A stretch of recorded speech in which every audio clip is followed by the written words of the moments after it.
All right. We are here on our first episode of the Pink Toolkit, where we talk all things property ownership, from financing to maintenance to design to investing, buying. We talk it here, and I have my first guest. This is my dad. Hi. This is my dad, and I thought it was really important to start the Pink Toolkit with my dad because this is a labor of love. Many people have asked me about property ownership since purchasing my first home in August of 2018. And so I thought this was a cool way for people to learn more about other people's stories. But starting with my dad is important to me because he was the person who instilled in me that it's important to own your own home. So welcome, my first guest on the Pink Toolkit. Thank you. My name is Hugh Roach, and I'm from Barbados. I don't know Barbados, 166 square miles. And I hope they can hear you with the plane. There's a plane going by. We're actually here in the backyard. We are on the outside on the deck of the house. So anything could happen. You might see a squirrel or something run into the picture at any moment, or something like that. But anyway, as I said, my name is Hugh Roach, and I'm originally from the island of Barbados. And growing up in Barbados, I live primarily with my dad, and he owned his own little house, as we call it. As we always say in Barbados, it's always everybody should aspire to owning their own little shack. Okay, so it was like a no-brainer, coming to the United States. Of course, originally I rented, like any most people that come here do, and but in the back of my mind, it was always to have my own little shack, my own little house, my own little home, for the simple reason that it brought that sense of stability, never having to think about moving from here or there or any other place like that. And also having your own home, one of the things that I always thought about, and I know that was always instilled in me, was that if you had your own two walls that you own and you wanted to expand, you could knock out a wall. If you were renting, this was something that you couldn't do. Okay, If you wanted to paint, do anything that you want to do, it was yours, and you can expand on it. You can do anything that you want to do because that was yours. So it was just, I don't want to say a no-brainer, but it was just one of those things that was passed on from me generationally, that you should try to own your own home. As anybody who knows any Barbadians, West Indians, or whatever, that's one of the things one of the goals that most of us come here that we do aspire to, that is to property ownership. All right. Okay. So before we go into some of the things you've learned being a property owner, can you tell us what brought you here? I don't know.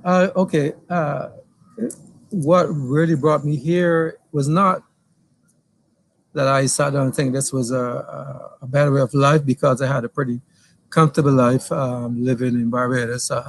But as a young man, love is what brought me here. My ex-wife, she and her family had immigrated to the United States, and that is the long and short of it. I decided that it was better that, I can follow her here, and I came here, and we got married, etc., etc. Long story short. And you've been here ever since? I've been here ever since. This is over 40 plus years. I came here as a young whippersnapper, young man, in my very early 20s, 23 years of age. And I've been here now, if you subtract 23 from 71, that's about what, 40 something years. Yeah, 40 something years. So that I've been here that long. I've owned this property here from 1997, I think, somewhere around there. Yeah. Yes. I think I was like 6 or 7. Yeah. So when you decided that you wanted to purchase your first home, what were some things that you took into consideration? Okay. You know, knowing that, you know, home ownership is something that I had always aspired to and wanted to do. First and foremost is that you have to get your financial your financial baggage in order, or as much order as you can. In other words, that you want to have few liabilities, you know, and as many assets as you can. In other words, you want to owe less and own more. Simple as that. So, you know, things like when I bought my house, I didn't have a car. I took public transportation. So therefore, that was one of the things that financially was less of a financial burden to me. Okay, because you know, owning a car, it's easy to get a car, you know, but when you go in for home ownership or you go into the banks or whatever, you got to make sacrifices. That is a liability that you have, you know, that depending on how much you own the car, whatever. Because it contributes to your debt to income ratio. Right. Of course, it contributes to your debt income ratio, of course. So I didn't have a car, so that was one of the things that I said, okay, that I didn't want to get a car to have to park it on the street. Okay, I said if I got a car and I would like to have a pretty nice car, I want to have some place where I could park it without having to worry about, you know, like see so often, you know, people right at the front of the house, looking through the windows and all that kind of stuff. Yes, you see everything I go by. Ooh, did it hit my car? Ooh, whatever, you know. So okay. Anyway, everyone has their thought process, but that's something that's something that you hear all the time among West Indian people, especially that you know, they got a car that's parked on the street and et cetera, et cetera. But you want a car, you want a driveway or a garage. So my thing was always to have, if you have nice car, that you have someplace to park your car off the street. Which you have a garage, driveway, or something like that. You don't have to worry about the other issues that might go on the main street. Now, did you have any, because were you a U.S. citizen when you purchased your home? No, even though I could have been, but I was not a U.S. citizen at that time for the simple reason, you know, there's other things that go into that. You know, for me, the idea of giving up my citizenship to become an American, et cetera, was not something that I was, how should you say? Willing to do that? Not willing, but it was something that I thought was very important for me to retain my citizenship. Right. But, you know, after doing my research or whatever, I realized I could have dual citizenship, you know, then I became a citizen. But I wasn't a citizen then, but one of the things... Did that create any barriers? As far as home ownership and being able to purchase a house in the United States, you had to be at least a permanent resident of this country. For a certain amount of years, or just had to secure? No, you had to be a permanent resident. Never was something that you had to be a permanent resident here for 3-4 years or whatever. No, you had to be a permanent resident because that was a requirement by the bank. And how do you get to permanent residency? To be a permanent resident, of course, you had to be a number of ways. You could be sponsored by somebody who was already a citizen here, or you could have come here on a student visa and got a job, and then the job might sponsor you. But there was always some sort of sponsorship program in place. So, and you had a sponsor? Yeah, my sponsor was my wife. Right. My wife. My ex-wife, of course, because when I came and I got married, she was already a permanent resident here. At that time, a permanent resident could sponsor another permanent resident, could sponsor another person outside the country. Now it has changed somewhat.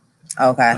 You have to be a citizen in order to sponsor to sponsor another person, so that would be considered your family or whatever.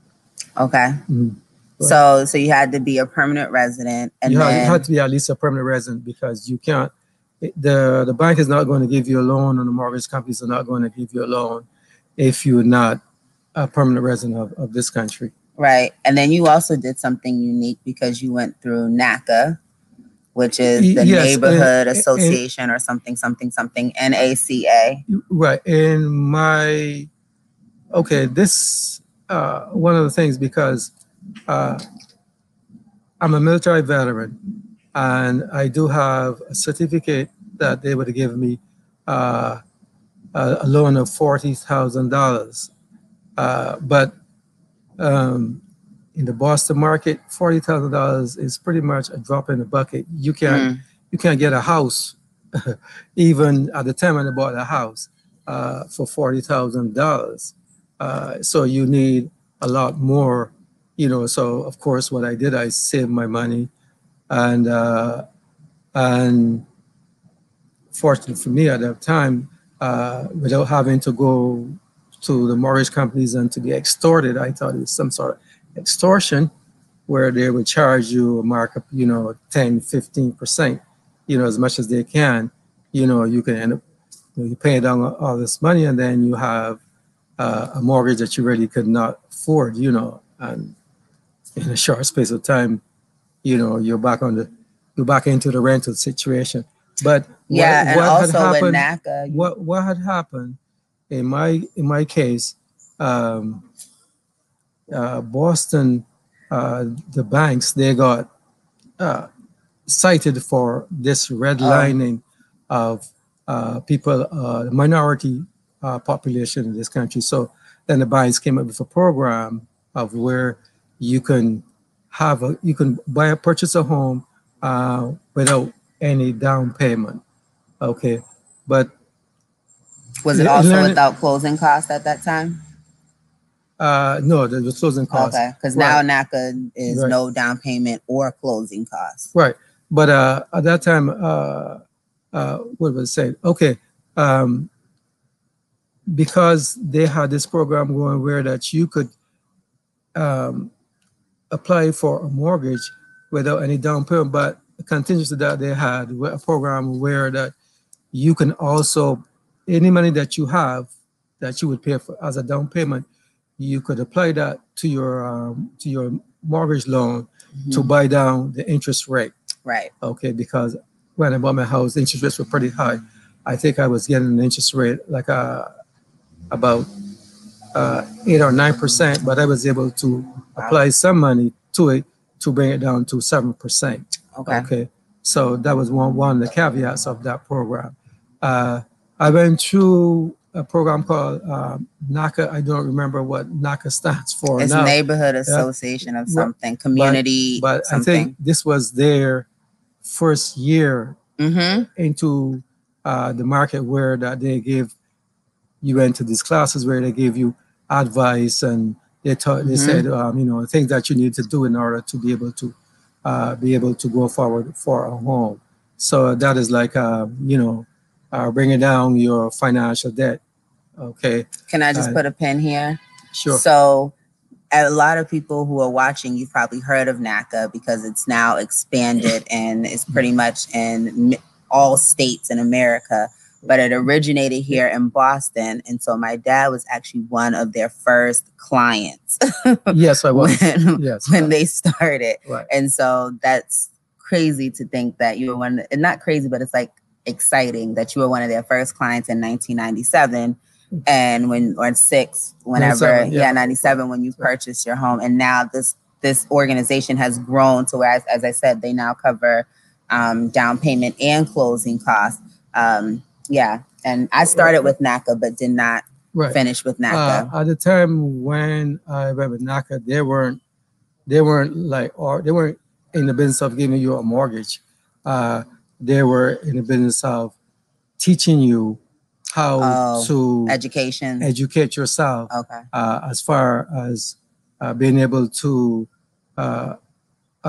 purchase a home, and that's so they offer like these classes for first-time homeowners Mm-hmm. and home buyers and that kind of stuff. So that was the program that I went through. And then what they had is that once you use their program, they teach you all these, give these classes. They were for free. And once you got your home, then you had to, it was a program that had that you to pay them back. Right. You had to pay them $50, I think, per month for about 2 years, something like that. Oh. You know, Mm-hmm. now they've expanded into, I guess, other areas, whereas maybe to mortgages and financing mortgages and that kind of stuff. By the time I went, they weren't financing any mortgages, but it was beneficial to me to have NACA on my side because they actually provided some legal help because when I went for my mortgage, then the banks were trying to be a little sketchy then because I was probably one of the only people at that time who had some money to pay down as a down payment. And the bank was trying to give me a lot of runaround, you know, like, well, why are you doing this? Or why are you doing this? So, well, you know, this is a part of your program that if you, the money that you have for down payment, you can put that against your principal to buy down your interest rate. And because I had the backing of NACA, the lawyers, they were able to step in and to sort of resolve that issue, a situation for me right there on the spot, you know. So I forgot the lawyer's name, it's been so long, but have to give NACA kudos, you know, for that because of able to use their educational programs and their help to get around that little hurdle that the banks were trying to throw my way because at that time here in Boston, it was still this thing where there were, even though they could not red line anymore, they were doing it in a different way. You know, people were getting mortgages and then within 3, 4 months, 6 months, you know, the mortgage would balloon up to such an exorbitant number because no interest down, no down payment. And the mortgage companies weren't very, very kind to you. So I've been able to surmount that hurdle, and now here I am in my house, pretty much own 100% of the home, you know. So, And you've been able to make additions. And that's one of the good things about this home because having this home, being able to pay into it, I was able to afford this young lady here going to college that I could use the equity out of the home to finance her education. You know, so I always say that home ownership and having a home, to me, it was one of the best financial decisions that I have made in my life. So adding to that, there are people that I see on social media that say, you know, why buy a home versus renting? Or when you purchase a home, you're still paying rent, you know, because you have a mortgage, you don't own it 100% yet. So for people who have that mindset, what would you say to encourage them to stop renting and purchase? I would say, I don't want to say it's a silly idea because some people, they rent because they're not planning to be in that area or that place for any length of time, you know, so they move from place to place or whatever. But eventually you might find some place where, you know, if you have family, kids and whatever else, where it fits your family structure. So why are you going to pay a landlord X amount of money per month, okay, for this space that you really can't do anything with it but occupy it, okay, for as long as you occupy it. Every little thing that goes on is passed on to you, you know, sewer, water, you know, the normal things that you pay monthly, whatever, everything that happens, is passed on to you. So you actually are, and the house is not going to break this week or next week, but something might go around the next 6 months. But in that meantime, that's 6 months of rent that the landlord has in his pocket, right? So, for me, I always say that if you can own something, you can do what you want to do with it. And think about it, having a home, a house, really, property, and you decide that you want to move somewhere else, you can always sell that house. And more often than not, the value of the house is going to increase. Yes. Okay. So therefore, you can make back your money that you paid into it, and have a little money for yourself to do something that you can. If you're renting, it's like your money is there in somebody's pocket, and all you do, you're ready the space. That's it. So for the home, for the people who say rent versus thing, it's like lease versus buying. If you lease a car, and why would you want to lease a car in 3 years' time? You're going to lease another car. Well, some people like to live that way. I don't. If you have your car, you can do what you want to do with it. When you lease, you got to return it to the dealer, and the dealer decides, okay, if you want this car, you can buy it, and then what you're going to buy for 3 years later is not what you would have paid for if you had decided to purchase it outright. Buy it first time around. So that's my way of looking at it.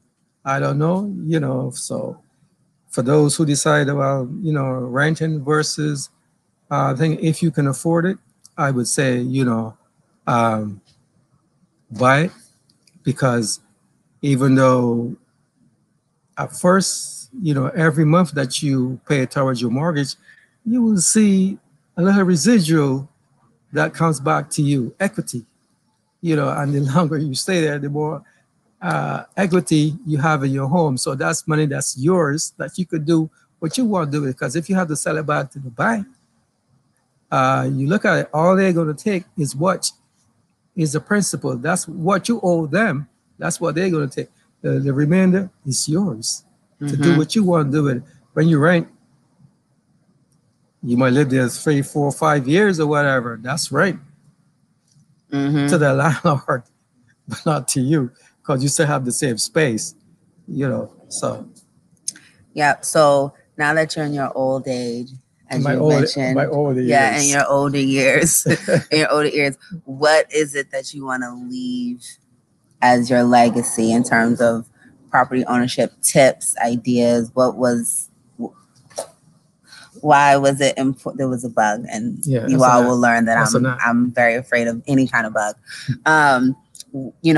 What's the legacy, the lasting impact of you having this property that you've been able to contribute to your children and your family? I look at it, see, and that's the thing about it. Now I pretty much own the home outright. Okay, now I transition either from here or somewhere, either 6 feet under or to another place or whatever. This is something that my children can have. They can build on it. They don't have to come in and start from ground zero. Okay, it is here, it is paid for, and it is theirs to do whatever. And I would hope, and judging from the environment and looking at the market and seeing how things are progressing with gentrification and whatever else, because this now has become a prime, where I live, Mattapan, had become a prime option for gentrification, because we are close. We have public library, we have public transportation, a health center that's close by now. We have hospitals, health centers that are all, for me, within walking distance. Okay, and years ago, where they played the okie doke on us black folks and tell us that we should go and live in the suburbs. Okay, but there were no jobs in the suburbs. Everybody's working in the city, and now their kids And then once we moved into the suburbs where they were living, they didn't want to live there either. So they white flight, went, I don't know where, but they went somewhere else. Okay. So then we're stuck in the suburbs with lack of really public transportation. And if you couldn't afford a car, transportation to get back and forth to your job, because there were no jobs, real jobs out there, still not any, then you find yourself having to commute into Boston, which it was another financial cost to you. While here in the city where I live, this nice area, as long as we keep it this way and we take care of our property and, but this is here. Ooh, ooh. Get it. It's going, man. No, it's still there. Excuse me. As I said before, I will have to leave him. As I said before, that you never know because we're sitting in the backyard. And, I do not do bugs. She doesn't do bugs. I don't know. She's lived here since she was a little kid. Still, I can't get her used to bugs. So I think she worried about a little bee. Yes. Or something. Yes, or I do. A little squirrel or something that runs around the yard. But not a squirrel. Okay. But a bug. Anyway, the bugs. Yes. But as I was saying, here, as I can see, now what I see, and I don't want to be causing Cassidy as per anybody's car, any other people, but here, we have, we buy uglyhouses.com and all these other places that are coming in, send you letters, notes, flowers, whatever else, or we buy your property now. If my property is so, so lucrative. No, it might be ugly, but it's so lucrative to them that they'll buy it from you, then what's going to happen? The chance that they'll buy it, you can't buy it back. Right. Okay. So I look at it. If they want it, they'll have to pay a hell of a lot for it. Anyway, so legacy is that this is something that I could leave for my children. If they want to, they don't have to live here. But I would hope that even if they don't live here, that they're held on to the property because it's not, the value is going to continue to grow. Mm-hmm. It's not, because in this particular area, of course, most people around, homeowners around here do strive and make an attempt to upkeep, their property value. Yeah. Okay. As opposed to some places where people, they get old, tired, and the kids and whatever else don't want to, deal with all of that, and they say, I'm going to sell it or they let it go. People, and for a number of reasons, people run into financial difficulty and they can't hold on to it. They can't maintain the home, so it falls into disrepair. Property value goes down, the neighborhood goes down, whatever. Then somebody comes along and buys it out for as little as they can, and then 6 months later, you look at the same property and you can't afford to buy it anymore. So anyway, you're back to where you started, renting. What are some final tips that you have for people who are in it for the long haul? For the long haul, I would say this is one thing that I've learned, and it's all about discipline and money management. If this is your home and you plan to live in this stay in this place for any length of time, you know that first and foremost, like anything else, here, you have your utilities. They're not going to go away. You have your mortgage. Okay, that's not going to go away. People might say, okay, that's rent, but that's rent with a residual. Okay. That part. Renting, you don't get no residual, but if you have a mortgage, that's residual. Every month that you pay your mortgage, you will see there's some residual coming back to you. Okay, so long term, you have your home, you have to discipline yourself, and you set your priority. Say, okay, I got to pay my mortgage because I always have to have some place over my head, have a roof to live in. Unless you want to live if you got a car, live in your car. Some people do. Apparently, there's a whole show about it. Right. That might about people that live in their cars. Right. But anybody living in the car, they're trying their best to get something so they don't have to live in their car. Okay. So if you have it, I always, say, well, this is your number one priority because more likely it's going to be the biggest investment that you will make in your lifetime. Whether, unless you're, this is Bezos or this guy that read Jeff Bezos. Yeah, Bezos and I forget the other guy. And the other guy from Virgin Airlines that went to space, but then look how much money he has. So, right. So we don't want to talk about it. We talk about a simple person like myself. Mm-hmm. Okay, maybe like you. Okay, but one of the things that I say is that, like anything else, lending against versus property ownership is that, this is something that you have, it is yours, and you have to maintain it. In other words, you got to pay the water, sewer, electricity, all these other things. If you're renting, sometimes you can get a place that where all that's included, but then on the other hand, look at what you'll pay out. The landlord has to cover his costs, so you're going to be charged in whatever thing. But even if you rent a place and you have to pay your electricity, maybe you have to pay for your heating costs or whatever, that's also included in your rental fee, even though you're paying out of your pocket. And your mortgage fee is the same thing, but you have more control over that because if you decide that you're going to turn off a couple of lights in your house to save you some electricity, you could do that. Yeah. Okay. If your water, you could decide how best that you could go about to save on your water. And in the summer, you can decide, or if you're a hot person all the time, you can decide when you're going to turn your AC on, when you're going to turn your heat on, and when you have control over that. If something breaks and it's not something that's critical, you can forward that for a little while until you can get your money right to take care of that. When you're renting, of course, you run to the landlord. The landlord has to fix it because by law, he has to fix it within a certain amount of time because you're paying him rent. Okay, so that might be one of the pros about renting versus owning. But in long term, I say that you come out better if you own, because again, you can turn your house over. Okay, where you can go from a smaller house to a bigger home or whatever. You can go use that equity in your home to get another home. You can use your home to purchase another home.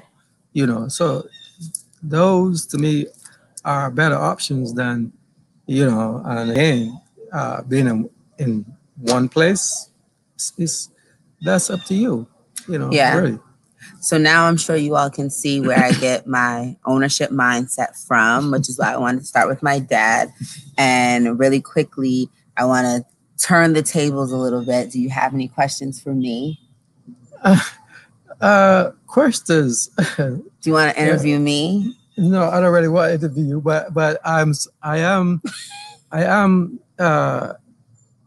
it is, how should I say, incredulous to think in some ways that this, I think she's an incredible young woman, but I agree. I'll say one thing is that you never know how closely your kids are looking at you.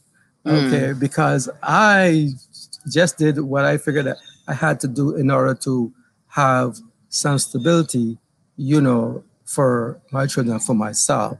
Okay, of course, living in the same household, they might see how you handle your bills, your economic situation. Let's put it like that.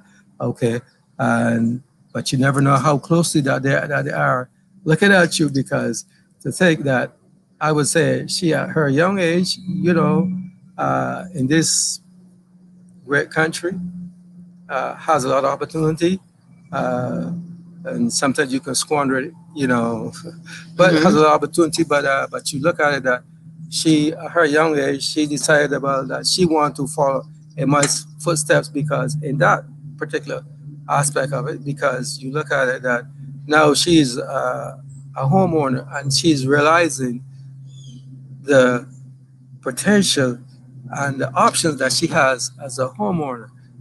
Because as long as she pays her mortgage and she keeps her house in good repair, in another 2 years, 3 years, or whatever her own choosing, she could decide, well, okay, I'm gonna turn this over and buy something else.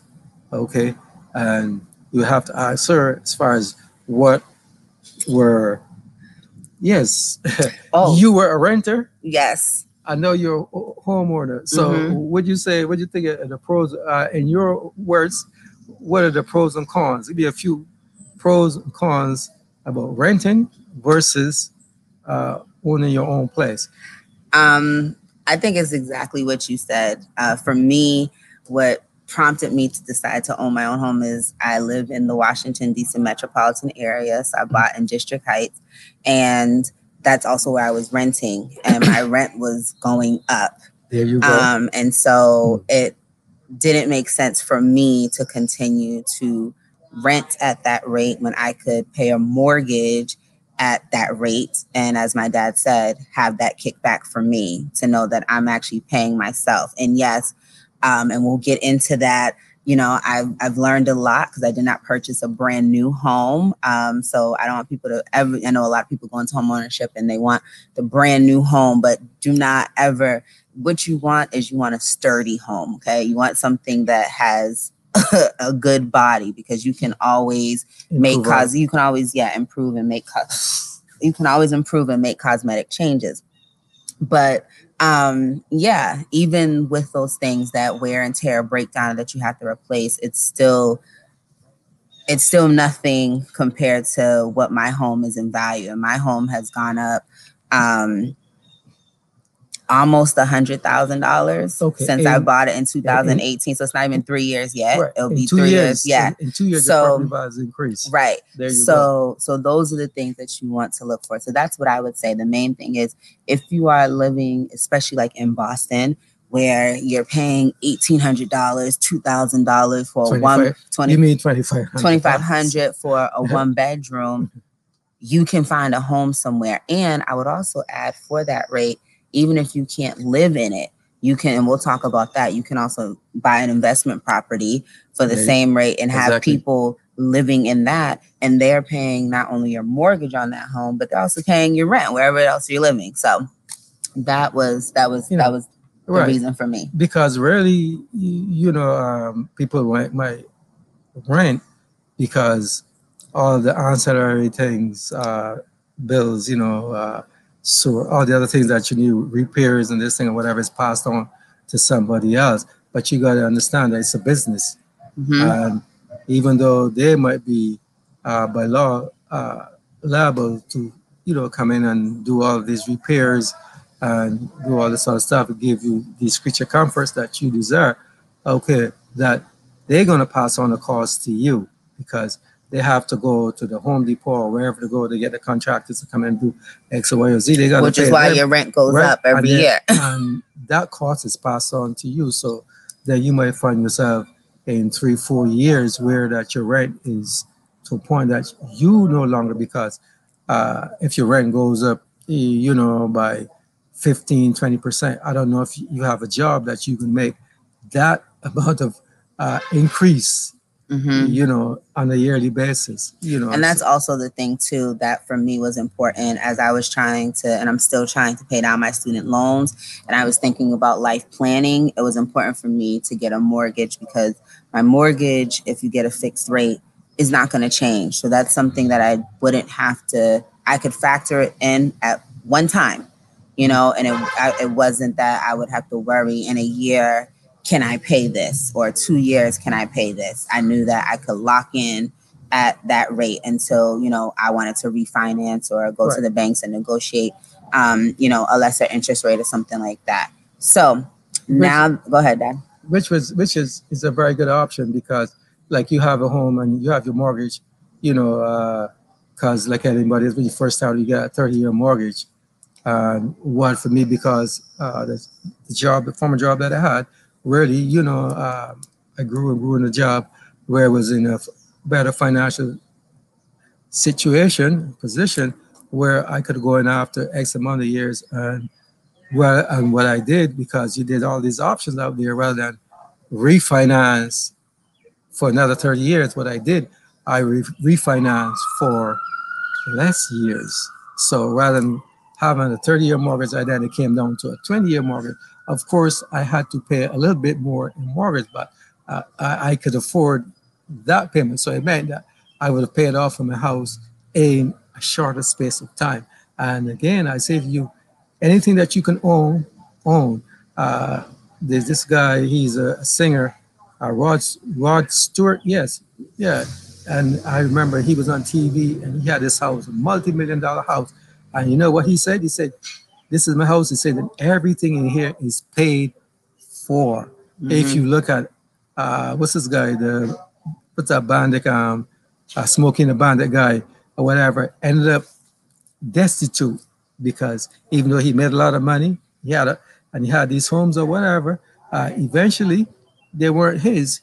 Everything was not paid for, so somebody bought his house and had to allow him to live there. You know. So hey, as I say, if you own something, it's like if you have a car, you own your car. Sure, you got to pay all the maintenance and whatever else. But if you don't own it, you paying that. Still, you got to pay maintenance. So think about it. So as we're wrapping up, I have a two-part question that I ask well, the first part is particular to you, but the second part is something I ask everyone anytime I do any interviews. So the first part of the question is, what has this, or if you can talk about in terms of you being retired, what it has been like in retirement. And you mentioned that, the home is almost paid for. So like, what is next for Hugh Roach? What is next for me? Don't forget the first question. I consider myself to be semi-retired because I still work part-time, and that's just to keep myself kind of busy or whatever else. Again, like in retirement, as I say, if you have retirement, and this is something that as you go along in life, is that you try to plan for, because you know that sooner or later rubber's going to hit the road and you're going to get to that point where you can no longer do it. Okay, so again, it's to have you have your liabilities and you have your assets. So you try to move everything from your liabilities into your asset column, where that you can get something. But having a house, I still have to maintain the house. But from here on out, as far as being thing, I just plan to kick back and do as much traveling as I can, because like I said, health is key. Of course, and as long as my health keeps up, I'm hoping that I can go to places that I only dreamed of or pretty much saw National Geographic. Now I think I'm in a position where I can afford to go some of those places. Of course, number one key is to go back to the motherland. Yeah. So that's my plan, going forward. Just take it easy, keep my health up, and really, I will get involved in community-wise any little thing that there is in the community, because I think that is very, very important to keep an eye on what's going on in the community, because like I said, the vultures are circling, and before we know it, if we don't watch out, and I say we, meaning the Black community, because I would say around here, 99.9% of the people that live in this area are Black folk. Okay, and I can see down the street, maybe not even 2 miles down the street, where there's a color change.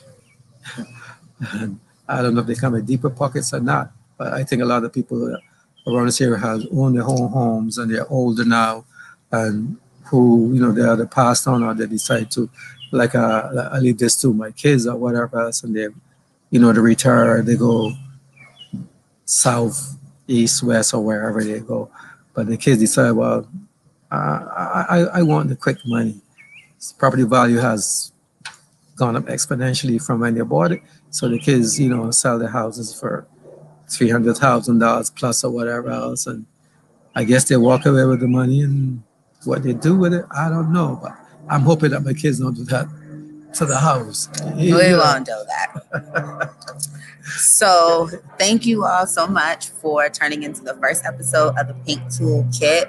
If you have any questions for me or my dad, drop them in the comment area below. Remember to follow us at the.pink toolkit. You can follow us on Facebook and Instagram. And of course, click the subscribe button to subscribe to our channel for more information about property ownership. Thanks, Dad, for being my first guest. I thank you. I thank you. And if you had any problems with my speaking ability or you have anything with translation, see her. She can translate for you. I think you always will be able to understand him clearly. But if you're not, let me know, because that's another conversation that we can have. Thank you so much. Bye.